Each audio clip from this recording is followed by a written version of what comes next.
এটা খুব স্পষ্ট যে আমরা চাই ভালো সম্পর্ক, তবে সেটা রেসিপ্রোকাল ভিত্তিতে হতে হবে, দুই পক্ষ থেকেই সেটা চাইতে হবে এবং সে লক্ষ্যে কাজ করতে হবে। এটা হলো একটা প্রশ্ন। আর ব্রিটিশ হাই কমিশনারকে আমি দেখেছিলাম দুটো কারণে, ছোটো ছোটো দুটো ঘটনা ঘটেছে। একটা হচ্ছে যে 2 তারিখে ব্রিটিশ পার্লামেন্টে কয়েকজন পার্লামেন্ট মেম্বার বক্তব্য দিয়েছেন বাংলাদেশের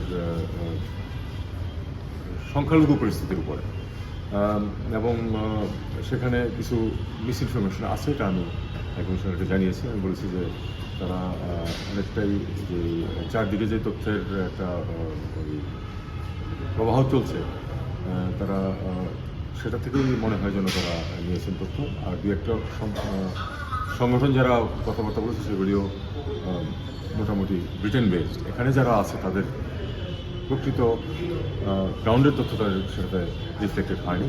কাজে আমি তাকে রিকোয়েস্ট করেছি যে তারা মানে পার্লামেন্টের মেম্বাররা তো যা ইচ্ছা তাই বলবেন, এটা কিন্তু কারো কিছু করার নেই, আমাদেরও কিছু করার নেই, কিন্তু আমাদের যে অবস্থানটা সেটা যেন তারা তাদের চ্যানেলে জানান।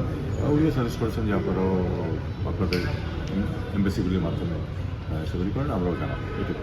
দ্বিতীয় হলো যে একটা অল পার্টি পার্লামেন্টারি গ্রুপের একটা স্টেটমেন্ট এসেছে বেশ বড় সড়ো, সেখানেও সেখানে খুব দুঃখজনকভাবে যেটা এসছে, আমি তাকে বলেছি কথাটা যে আমরা খুবই হার্ট যে দেখানোর চেষ্টা করা হয়েছে যে 5 অগাস্টের পরে বেশি মৃত্যু হয়েছে, এটা সম্পূর্ণ মিথ্যা।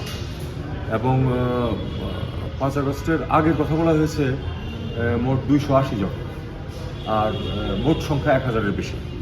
আমি বলেছি যে বিষয়টা মোটেই তা না, 5 আগস্ট অথবা তারও আগে অন্তত 1500 ছেলে মেয়ে মারা গেছে, নিহত হয়েছে তারা, এবং তার মধ্যে 780 জনের তো আমরা একেবারে বাই নেম আইডেন্টিফিকেশন সহ জানি, বাকি অনেকের পরিচিতি এখনও নিশ্চিন্ত করা যায়নি, কিন্তু ডেড বডি পাওয়া গেছে এবং তারা মারা গেছে এর আগে, এটা কোনো সন্দেহ নেই। আর এরপরে স্ট্রে ঘটনা 2-4টা যদি ঘটে থাকে সেটা ঘটে থাকতে পারে, কিন্তু যেভাবে এটাকে পোর্ট্রে করা হয়েছে এটা সঠিক নয়, একেবারেই সঠিক নয়। বরং দুঃখজনক যে এখানে এত বড় একটা ঘটনা যে ঘটেছে সেটার কোনো উল্লেখ নেই, তাদের রিপোর্টে সেটার কোনো উল্লেখ নেই যে এখানে বিপুল সংখ্যক ছেলে মেয়েকে রাস্তাঘাটে গুলি করে মারা গেছে, এ কথার কোনো উল্লেখই নেই।